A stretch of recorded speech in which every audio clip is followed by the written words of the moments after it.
Yan ang aming ulam for tonight. Isa naman puro karne ang ulamin na. Ito is sweet beans na nilagyan ng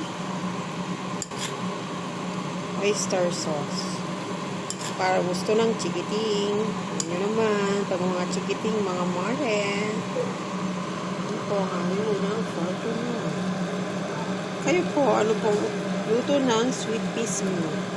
Or tinatawag po nila itong chicharo. Dami po, mga mami. Diba? Ang po ang aming ulam.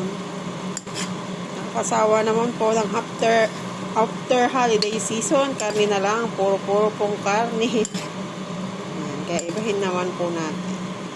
Sabi po ng tindera, umabot daw po ito ng 600 per kilo. Pero ngayon po is 200 per kilo na lang. Kaya okay na po. Ako mga mami, thank you.